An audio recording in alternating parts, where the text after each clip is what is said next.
Hey everyone, I'm Allison Mars. You are watching NBC News Now. Two big stories today involving our nation's infrastructure. First, over on Capitol Hill, the Senate parliamentarian ruling that Democrats can use reconciliation to pass an infrastructure bill. That means they only need a simple majority of the vote. Second, over in Florida, engineers are pumping up to 100 million gallons of toxic wastewater out of a retention pond to stop a reservoir collapse and devastating floods. We will get to both of those stories in just a bit, but we start today in Minneapolis with Derek Chauvin's murder trial. Two members of the Minneapolis Police Department testifying about their officers' use of force training. Sir, is this an MPD-trained neck restraint? No, sir. Has it ever been? Not to my neck restraint, no, sir. If there was, say, for example, the subject was under control and handcuffed, would this be authorized? I would say no. NBC News correspondent Shaquille Brewster is in Minneapolis. Shaq, let's start with the lieutenant we just heard from. He is a use of force instructor with the Minneapolis Police Department. What else did he tell you about the kind of training the officers in that department go through?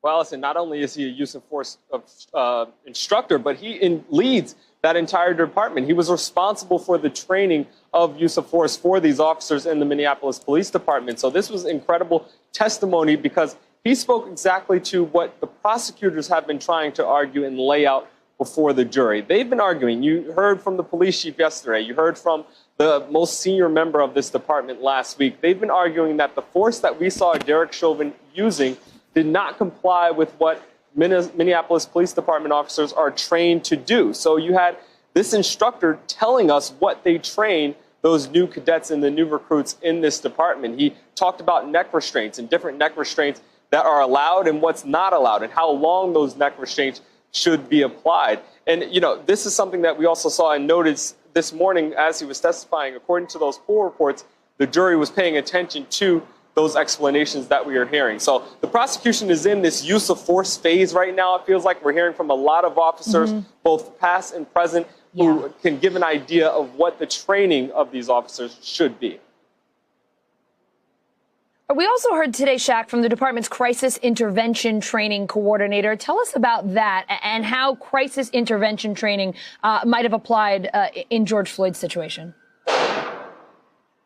Yeah, we're getting really detailed in this. Lots of graphics and charts and PowerPoint slides coming up in the testimony here. And we got to hear from Nicole McKenzie, who is in charge of helping to, and as this ambulance rolls by, of course, unrelated to the trial, but is in charge of the training aspect in this crisis intervention. And, you know, an interesting part of her testimony, you heard some of the strategy from the defense during the cross-examination, who came up and asked, you know, if there's a phone, if you have people, a crowd of people watching what you're doing, they're having phones, if they're yelling at you, how does that impact the level of crisis and the position of the officers?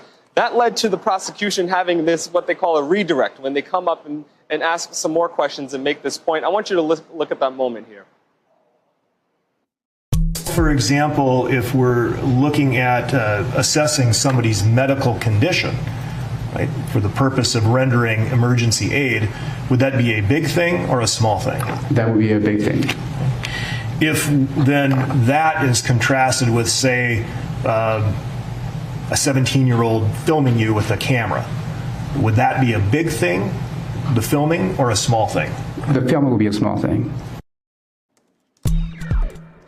And I want to correct myself. That was actually Sergeant Yang. We heard from Officer Nicole, who testified, who was the last person to testify before this current sergeant who's on the stand right now. And she spoke of the medical training that officers get. You just get the sense that they're putting officer after officer on the stand to talk about the training that they're focused on. And again, that use of force, that's the word, that's the term that we keep hearing as the prosecution continues laying out its case. So, Shaq, you mentioned that they're using a lot of charts. They're getting into really in-depth detail here. We've been hearing that some jurors have been losing some interest over the course of the trial. Is that where you think that they're starting to lose them a little bit? Because last week, the testimony was just so compelling. It's hard to imagine that the jurors weren't glued to every word. That's exactly right. Last week, we had that really compelling testimony. It felt like every single day, actually, we know every single day, there was at least one witness who was crying on the stand, telling their personal account of watching, those bystanders watching George Floyd lose his consciousness under the knee of the officer. Well, today, yes, that testimony is getting much more technical. You're having to deal with a lot of PowerPoint presentations, and there's a report that there was at least one juror in the back who essentially nodded off. The pool report said that when a slide was shown on the screen, all the jurors looked up except for this one who was looking down. There's another point right before the lunch break where there were jurors who were kind of yawning, who were kind of looking around the room during some of the testimony. We are getting to that point where we're getting into more of the technical details of this case. That we expect that to continue, especially once we get into the medical aspect of this. Things are slowing down, that pace is slowing down, and it does seem like it's having an impact on the jury that, of course, is sitting in that one spot, sitting in the courtroom for hours and hours on end. Yeah. Yeah, and we know they are likely going to be sitting there for at least another week or so. It doesn't seem like this is ending in the short term. Shaq Brewster in Minneapolis, thank you so much for your reporting today.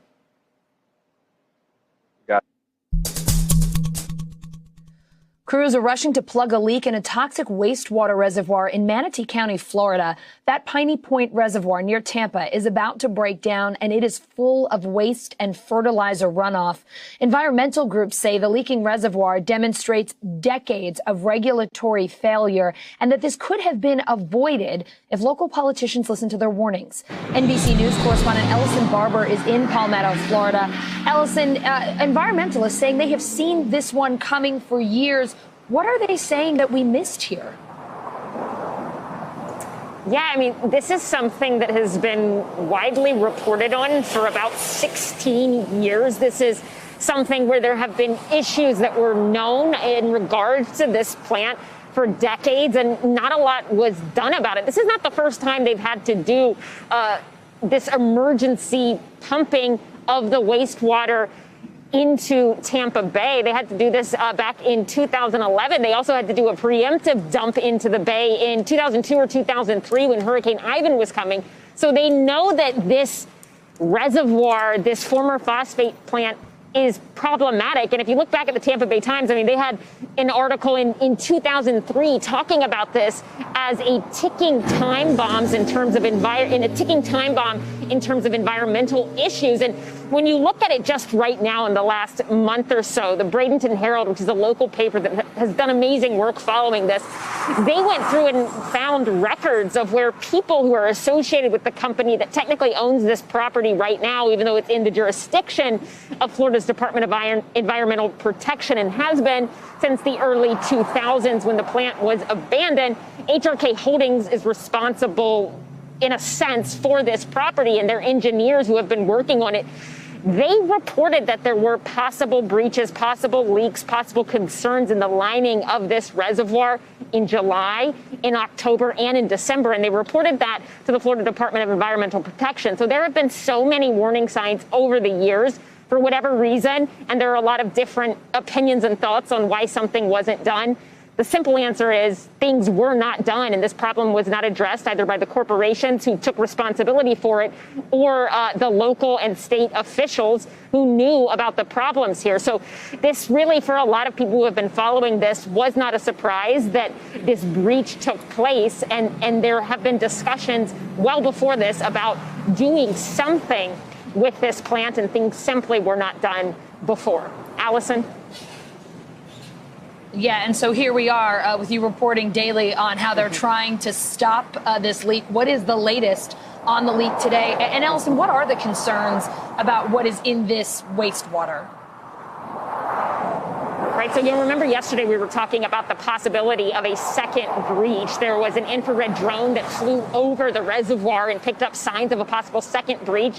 Late last night, the Department of Environmental Protection said that their engineers, as well as engineers with the Army Corps, were able to get to actually assess that area on their own in person, and they determined that there was not a second breach. So that was good news. You can hear and probably see the cars that are just whizzing by me now.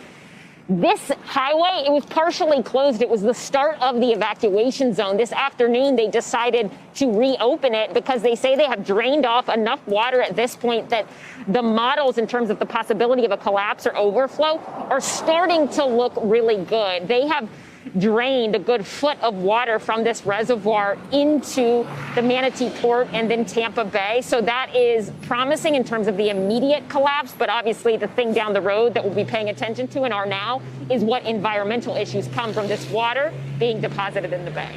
Allison. All right, Ellison Barber in Florida, thank you so much. Will Congress go the reconciliation route on infrastructure? The Senate parliamentarian ruling the Democrats can use it to pass more bills without Republican support. NBC News Capitol Hill correspondent Leanne Caldwell joining me now. Leanne, we know Democrats use reconciliation to pass the American Rescue Plan. Remind our viewers, if you will, though, how does reconciliation work? And what does it mean for the legislation Democrats want to pass before the midterms? I'm thinking in particular of the next thing on the list, infrastructure.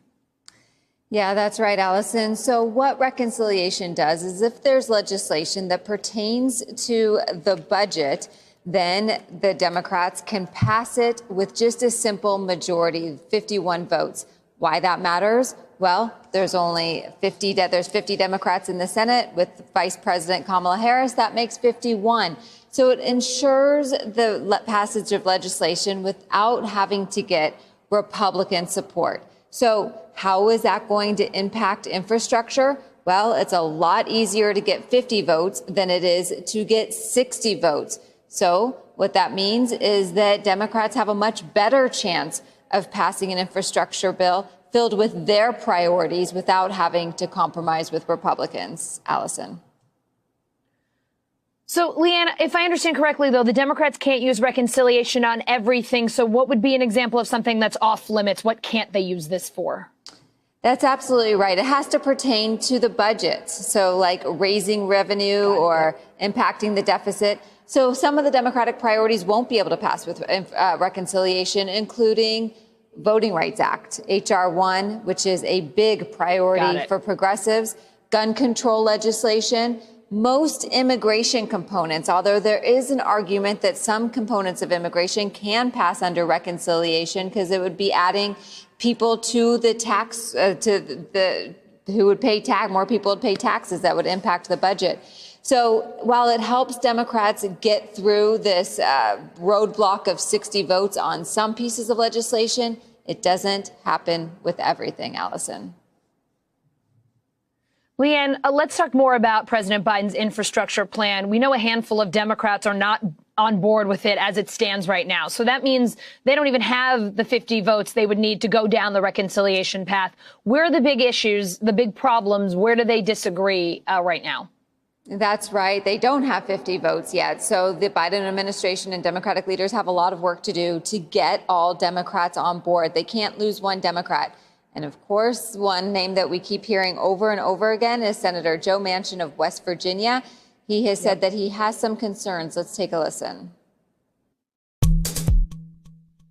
This bill will not be in the same form you've seen it introduced or see people talking about it.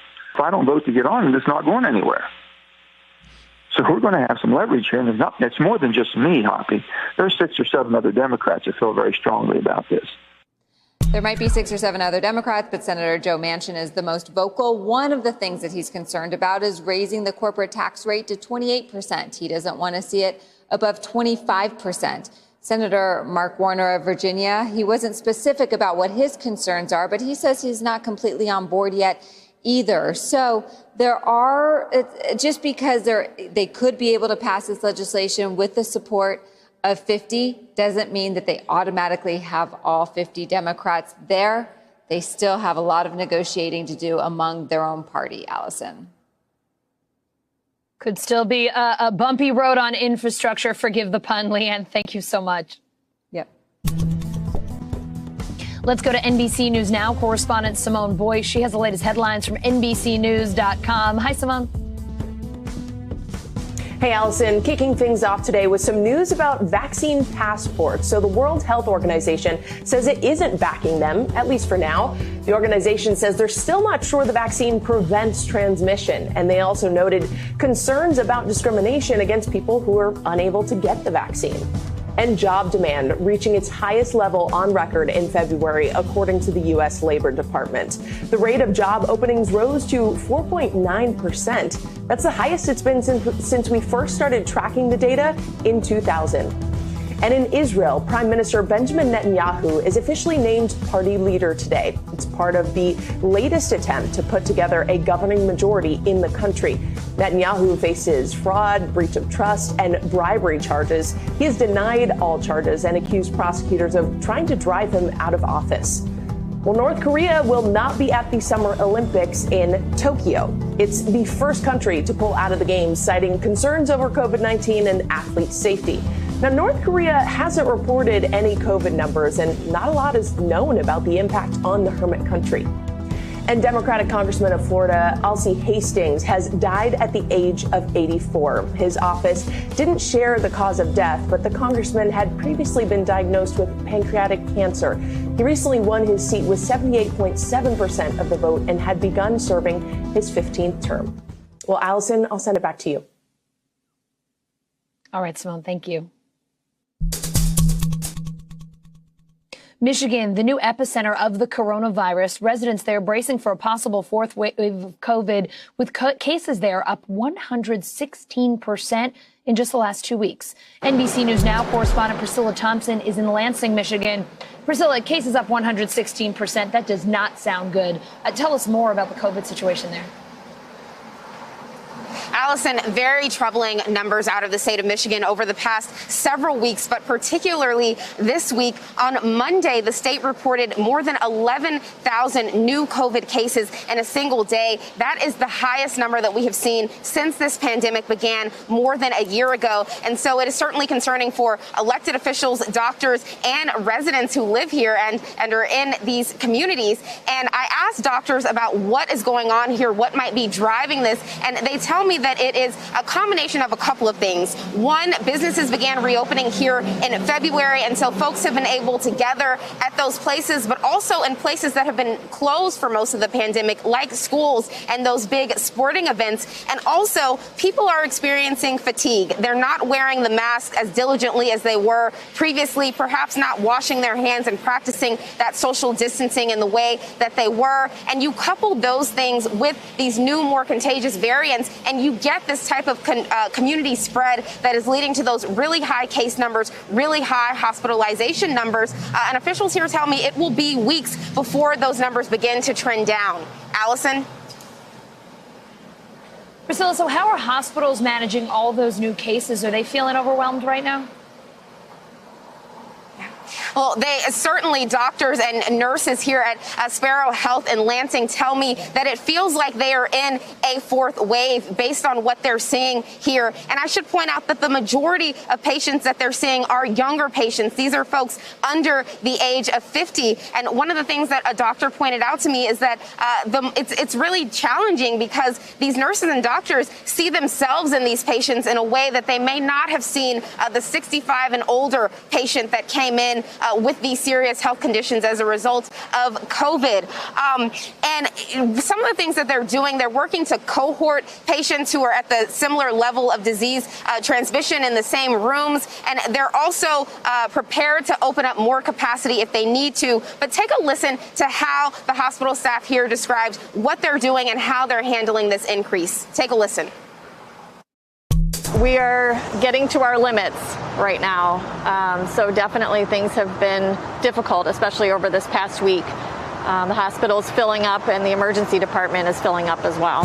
Our hospital is running between 93 and 95% capacity. We do our best to move people around.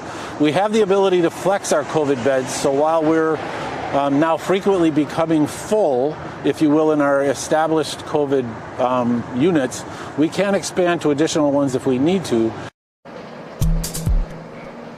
And the doctor that you just heard from told me that the peak of this wave has not happened yet. He does expect it to come in the coming weeks, and that it probably will be the worst peak this state has seen throughout the duration of this virus. Allison? Priscilla, how about the vaccine rollout in the state? How's that going so far? Well, Allison, the good news this week is that vaccine eligibility has been expanded to include anyone over the age of 16. Prior to this week, it was only available to folks over the age of 50 unless they had some sort of underlying condition. And so folks are really hoping that that is going to help to get those numbers to begin to trend down, get some of these younger folks who are in the hospital out now that they're able to be vaccinated. But of course, the question with increased access is whether or not the supply will be able to meet the demand. We know that the White House this week is sending an additional 60,000 doses of the vaccine here, but it will remain to be seen how quickly they're able to get shots in those arms and start to see an impact of that increased access. Allison? Yeah, supply has been an issue in so many places. Priscilla Thompson in Lansing, thank you so much. Thank you. Norwegian Cruise Lines announcing plans to start sailing again, but everyone who boards will have to be vaccinated, both passengers and crew. NBC News correspondent Kerry Sanders has more from Miami. Allison, cruise lines say they're being treated unfairly. Go to any airport and it's packed. In some cases, more travelers than pre-pandemic. But the CDC has cruise lines shut down from U.S. ports. And this morning, the frustration from cruise line executives is beginning to show.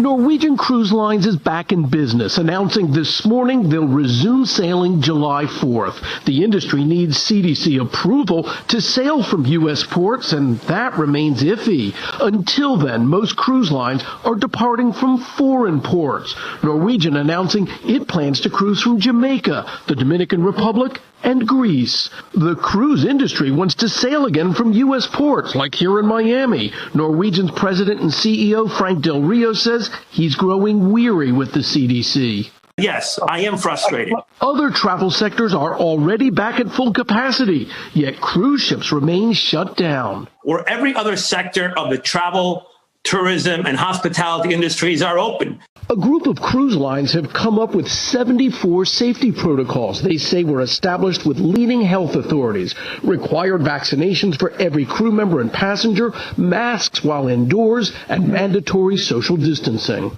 This is my vaccine card. It would be pretty easy to fake on the internet. How do you confirm a passenger really has a vaccine? Today we use paper passports every day to travel around the world. Are some of those fakes? Maybe. But that's why we're going to not only rely on the vaccinations. Last week, the cruise industry learned a new phase of the CDC's conditional sail order, but missing a date when ships could sail again. We've been very, very patient over the last 13 months. We've defended the actions of the CDC. We understood them. But now it's time to take a fresh look because the vaccines are a game changer. In Europe, cruise ships resumed sailing 9 months ago. Since then, nearly 400,000 passengers and crew have set sail. The industry says they have seen fewer than 50 cases of COVID. No reports of COVID spreading on ships and no COVID deaths. My goal is to have a COVID-free zone. Period. End of story. We contacted the CDC for comment. They had none. Allison, one thing that's interesting is while the cruise lines say they would like to have vaccine passports, the governor here in Florida has made it clear with an executive order there will be no vaccine passports used at any business in the state. So if the cruise lines want it and the governor doesn't, there's going to be a hurdle they have to clear. Back to you. Texas Governor Greg Abbott signing an executive order today banning government-mandated vaccine passports, saying Texans shouldn't be required to show proof of vaccination and reveal private health information just to go about their daily lives. Experts telling NBC News political reporter Alan Smith the politicization of vaccine passports could aggravate GOP hesitancy, making Republicans even less likely to get their shots. Alan joins me now. Alan, you spoke to a conservative media expert who says right-wing figures are applying culture war logic to the slow process of getting back to normal from COVID. Tell us in simplest terms what that means here. Well, I mean, it's very much like what we saw earlier in the pandemic when it came to government restrictions, or when it came to mask wearing. You know, these became hot button issues, particularly in conservative media, where, you know, you were almost pushed to be on one side or the other. They were turned into wedge issues. And that's sort of what this guy means by the culture war playbook, right? It's turning these issues into wedge issues when people might not necessarily think of them that way when first introduced, but changing the conversation around them to be kind of this divisive subject. Alan, you spoke to an epidemiologist about this. What were his biggest concerns here? Well, the biggest concern is now that the vaccine passports, you know, they are being turned into kind of this wedge issue, that it's going to further make some more hesitant conservatives or more hesitant Republicans who aren't necessarily willing to get the shot right away, or they're outright saying that they don't want to get it at all. It's just going to make that potentially more likely that they do not get the vaccine. The big issue with this is that the passports themselves could come across to some of these hesitant conservatives as being coercive, as sort of saying you have to get the vaccine. And whenever you're telling someone they have to do something, there's a chance it makes them less likely to do so. So, Alan, yesterday, Senate Minority Leader Mitch McConnell encouraged Americans to get the vaccine. Take a listen. I want to say to everyone, we need to take this vaccine.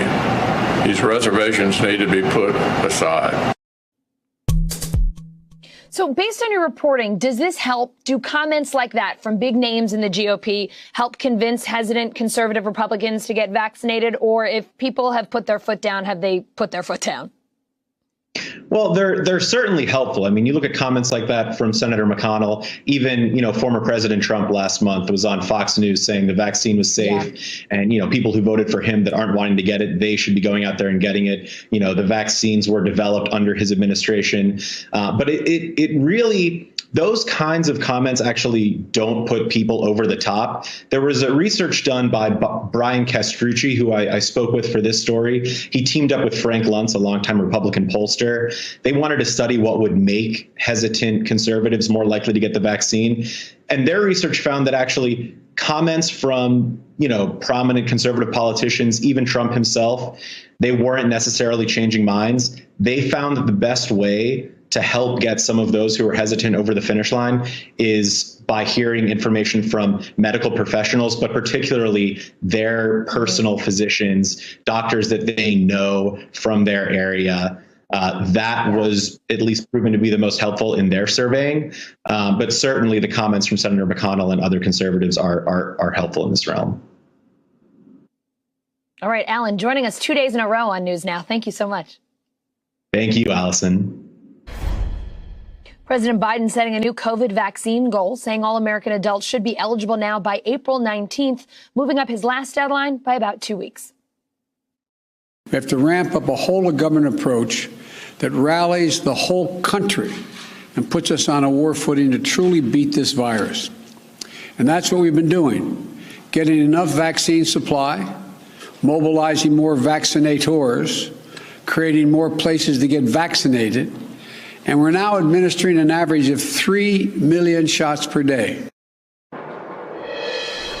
NBC News White House correspondent Carol Lee joining me now from Washington, D.C. So, Carol, let's talk about this date change. What does it mean for individual states? And what else did the president say today about the White House's vaccine efforts? Sure, Allison. Well, the president really was acknowledging what was already happening across the country. Almost every state in the country has made adults, those 18 and over, eligible to receive the vaccine earlier than the president had set that deadline of May 1st. It's now going, he's saying that the last state, the holdout of Hawaii, will eventually, every state will do that by April 19th. So he's essentially saying that it's time, and particularly for seniors, if you haven't gotten your shot yet, because they're among the most vulnerable, he's really encouraging those 65 and older to go out and get the vaccine. He also said that in terms of that goal of 200 million shots in the arms of Americans by his 100th day in office, that he's on track to exceed that as of his 75th day in office yesterday, there's 150 million shots that have gone in the arms of Americans. And at a pace of 3 million shots a day, he's on track to meet that in the next 25 days. So he also had this message of, this is great news, things are moving in the right direction, but now is not the time for everybody to celebrate, and that not only do people need to go out and get the vaccine when they're eligible, but in the meantime, really take the precautions that the CDC has recommended. We know President Biden, Carol, also visited a vaccination site in Virginia today. Tell us about that visit.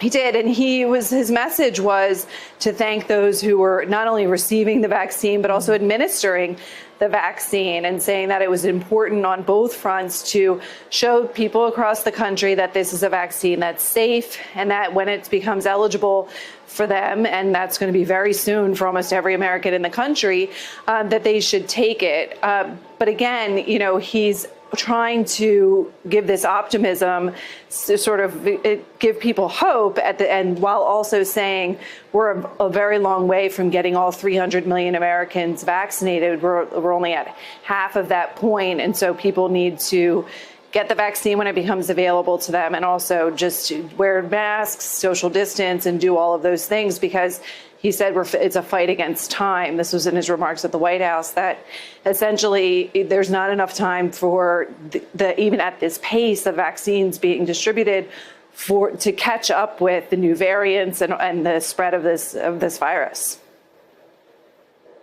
Yeah, keep doing all the things. We are almost there, but we are not there just yet. Carol Lee, thank you.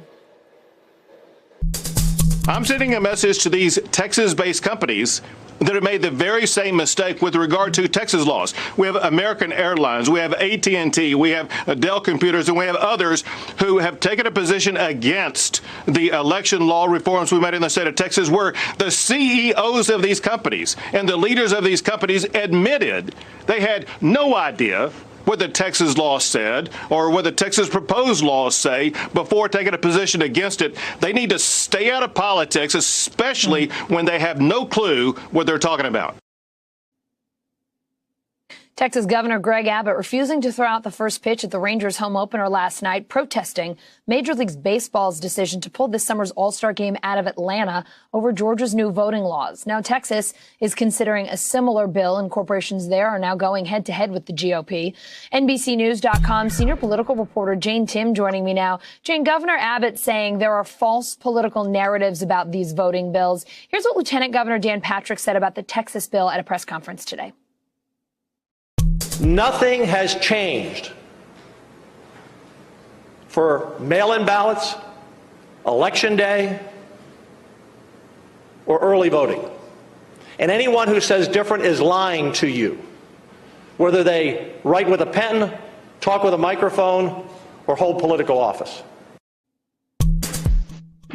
All right, so Jane, you are one part senior political reporter, one part friendly fact checker. Fact check this for us here. Is that accurate? What does this Texas voting bill actually do? Republicans like to argue that the law was just sort of tightening up things and stopping unintended consequences. But for actual voters who live in Texas, especially in large counties like Harris County, which has Houston, the law is going to change if this bill becomes law. Changing early voting. Overnight early voting is banned by SB 7, as well as sort of drive-through early voting, all sort of new innovations that were brought about because of the pandemic, but made it easier for people who have to be shift workers, frontline employees, who more often are people from communities of color. These are voters who benefited from options, and those options are no longer going to be there. So, Jane, when will the Texas legislature vote on those bills, SB 7 and HB 6? Are those votes scheduled yet? So HB 6 could see a committee vote as early as Thursday. That's the one that I'm watching to see how much lawmakers are going to move on this. You know what I mean? They may, puff their chest out and talk about this a lot, but whether they're going to advance these bills through the legislature is another matter, and what they look like when they advance. SB 7 now goes into the House for committee hearings. What it comes out after those committee hearings, what it looks like, that's a real test here as well. All right, so Jane, let's talk about the corporate reaction here. Why are companies going toe-to-toe with Republicans right now? Are they simply just no longer willing to sit on the sidelines of these socio-political issues? What's going on? It's really interesting. I spent the weekend talking with business interests and advocates and sort of said, why now? Why is this past week the one where voter suppression somehow became really bad for business? And they all said, they spent a year in 2020 speaking out about civil rights, vowing to listen more to the Black community. And when Black businessmen last week said, this is the moment that you need to stand up and you need to speak out, they said, okay, we're ready, and came forward. I will note that a lot of these statements are not particularly partisan. They say things like, we oppose voter suppression. They're largely like statements of, affirmations of the 14th and 15th Amendment. The idea that it should be possible for all communities to have fair access to the ballot. Not radical statements, but of course, this is becoming a fight because of what the GOP is doing in many of these states. Jane, Tim, always great to see you both as senior political reporter and friendly fact checker. You're the best. We appreciate you. Thanks, Allison.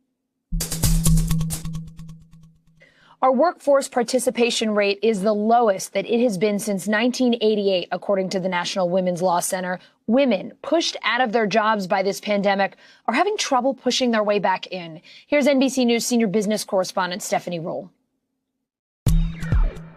Allison, as we talk about the American worker, we've got to cover one topic that you and I have covered a lot this year: women who are forced to leave the workforce and be caregivers to their children. Women who occupied industry, travel, leisure, hospitality, home health care, businesses that were hit the hardest. So yes, it's very good news to see jobs coming back online and things getting back to normal. But for women, if we really want to address equality, we're going to need a new normal. Eleanor Fernandez was laid off when the pandemic began. I've been working since I was 16 years old. She says the jobs she's found don't pay enough to support her family, so the risk isn't worth it. My health and safety is more important than just making money. I want to work. I do, but I want to be safe at the same time for my family as well. More than 12 million women lost their jobs during the pandemic, and over 4.5 million have not returned to the workforce. Kathy Deutsch spent 17 years building her women's clothing store in New York, but COVID changed everything. People just stopped shopping. It was just a complete, bottom falling out. She tried everything to keep it afloat. We want to assure you that we are adhering to CDC guidelines. But business dried up, and a 64-year-old made the painful decision to close for good. Have you ever been in a situation like this before? Have you always worked? I have always worked. I've always liked to have autonomy and my own finances, to be an independent woman. So it's not only financially, but I think emotionally difficult not to have that. For women, the unemployment rate is 5.7%. For Black and Hispanic women, it's higher. But the growing economy could present opportunities, especially for women. Should we not just aim to get back to normal? We for sure should not get back to normal. The normal was not serving us well. Women make 82 cents to every dollar paid to white men. For Black women, it's 63 cents. For Latinas, it's 55. Advocates are pushing for more equal pay, more access to affordable childcare, paid family and medical leave, and skills training geared toward women in fields like infrastructure and technology. Some of these good jobs are jobs where women haven't been because they have been unwelcome, and we got to flip that on its head. As the job market improves, women are hoping this time it's more of an equal playing field. So there you have it, from lawmakers to business leaders to people like you and me. Unless we address these inequalities that have existed for decades, we're not going to start to solve for this. And we could actually use this phase of recovery as an opportunity to take these issues on. Allison? 2 people injured and a suspect dead after a shooting near an Army base in Maryland. The Navy says the gunman, a Navy hospital corpsman, shot 2 people at a business park before going to Fort Detrick. Personnel on that base shot and killed him. NBC News reporter Gary Grumbach is in Frederick, Maryland. Gary, what do you know about the shooting at the business park, and how are the 2 victims doing today? Hey there, Allison. Yeah, well, this is the scene. This is where it all started about 8:20 this morning. I want to take you through minute by minute exactly what happened here. So the police got a call here in Frederick, Maryland, about 8:20 that there was an active shooter situation at the Riverside Business Park here in Frederick. And when they arrived, they saw 2 Navy sailors that were shot.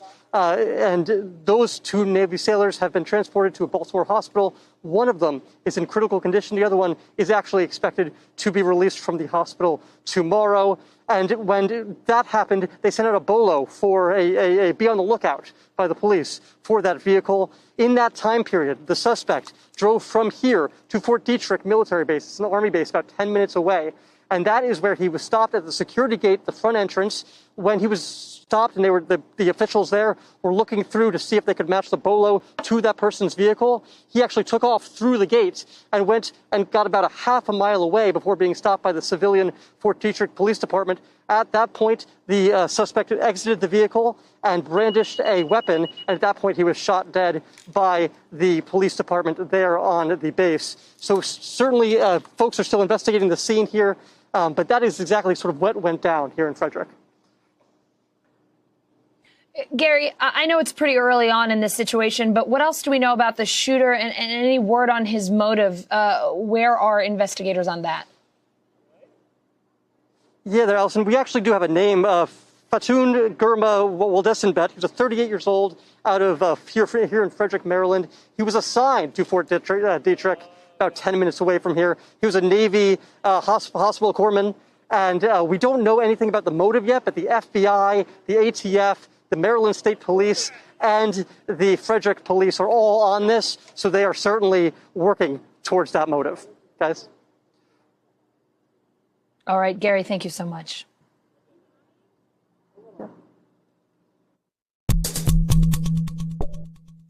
Alexei Navalny's lawyer confirming that the Russian opposition leader is seriously ill and being tested for COVID-19 at a Russian prison.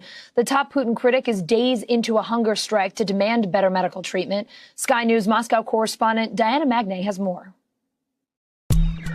Alison, hi. I am outside what's called Penal Colony Number 2 in the city of Pokrov, which is about 100 kilometers east of Moscow, a place that Alexei Navalny himself has called like a concentration camp. That may be an exaggeration, but it seems that his health is a growing concern. This is now his 6th day of hunger strike, a hunger strike that he has called because he says he is not getting the medical attention that he needs for severe back and pain in both his legs, and he wants a doctor that he trusts, a specialist from outside the hospital, to come and examine him, as is his right under Russian law.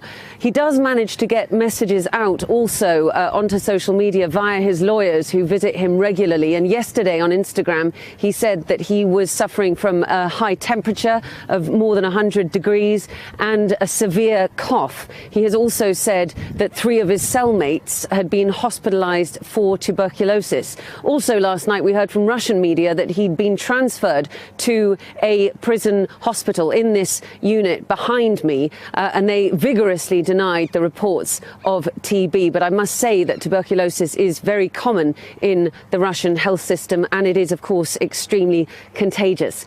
So all of these medical complaints come on top, of course, of the fact that Alexei Navalny is still essentially in recovery from that Novichok nerve agent poisoning that he was sustained last August, and which he blames directly on the Kremlin, directly on Vladimir Putin. It is, of course, something that the Kremlin denies. We have tried to get inside the prison, but without any luck.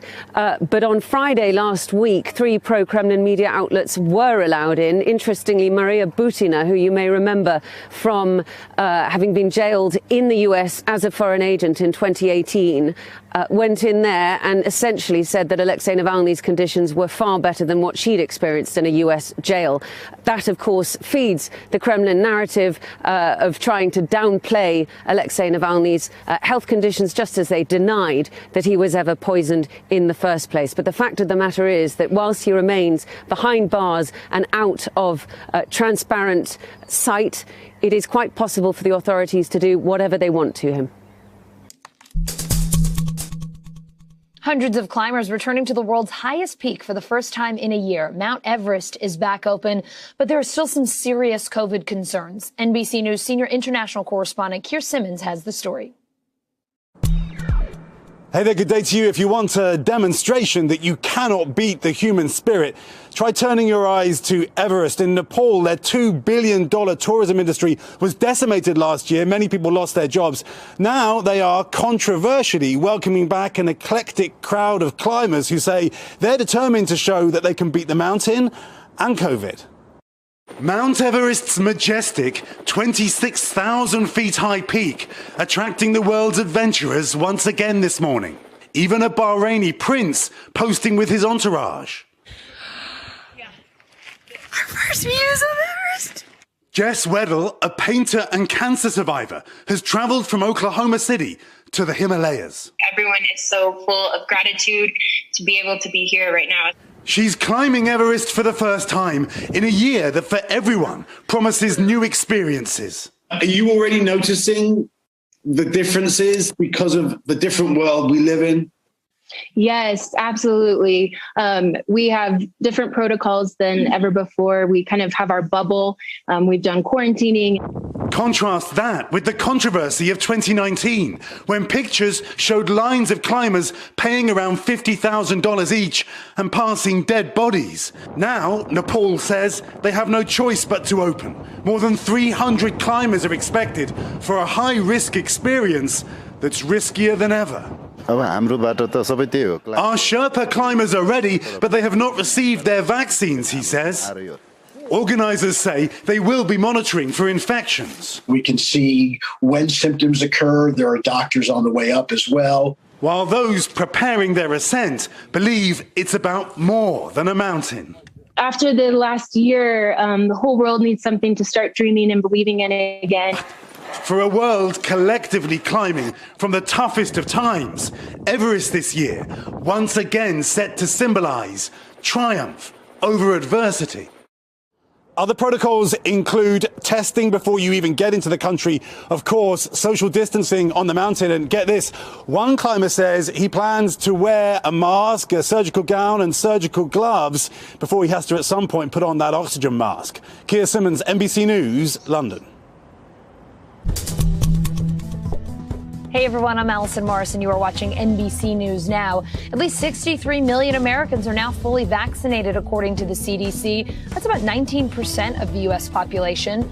President Biden saying today that we are on pace to hit 200 million shots in his first 100 days. Yesterday, we crossed 150 million shots in 75 days, the first 75 days of my administration. On our way to hitting our goal of 200 million shots by the 100th day in office. That, of course, is the new goal I set after passing the original mark of 100 million shots in my first 100 days, doing that in just 58 days. The president also visiting a Virginia vaccination site today and moving up his vaccine eligibility deadline for all American adults to April 19th. All right, let's go straight to NBC News White House correspondent Carol Lee in Washington, D.C. Carol, the Biden administration announcing that all adult Americans should be eligible for a vaccine by April 19th. That's 2 weeks early. What's the president saying about that?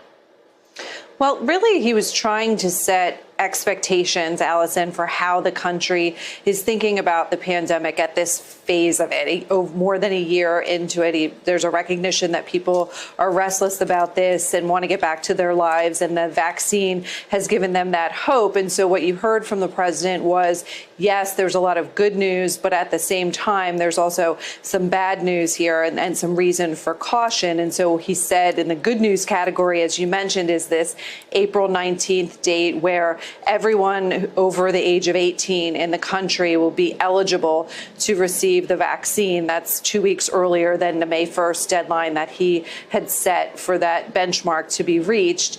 And he also said that there's been 150 million shots in the arms of Americans since the day he took office, underscoring that the country is on track to exceed his goal of 200 million shots in the arms of Americans within his first 100 days in office. So that's the good news portion of the program he was trying to sell. And then the bad news is, as he said, there are these new variants, there's a rise in cases, hospitalizations are no longer declining. And so there's a lot of reason for Americans to continue to take precautions as they wait for the vaccine, and that includes masking, social distancing, all the things we're familiar with, but also to actually take the vaccine when it comes up to be their turn. And the way that he phrased this was that, now is not the time to celebrate, that we're looking at July 4th as a benchmark for when people can gather with their families and get together outdoors and things like that.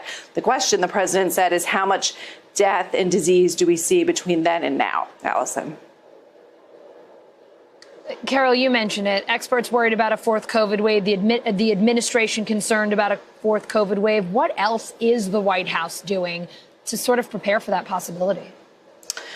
Well, one of the things that they're doing is trying to, as the president said today, do this race against time. So they're saying that even at this pace, roughly 3 million shots in the arms of Americans a day for the vaccine, that with these variants, things are and the way that cases are spreading, that they have to play catch up. So they're trying to get more people to get vaccinated. Yeah. We've seen them roll out this campaign to chip away at vaccine hesitancy. The president was asked a question about this today, particularly the hesitancy among Republican men.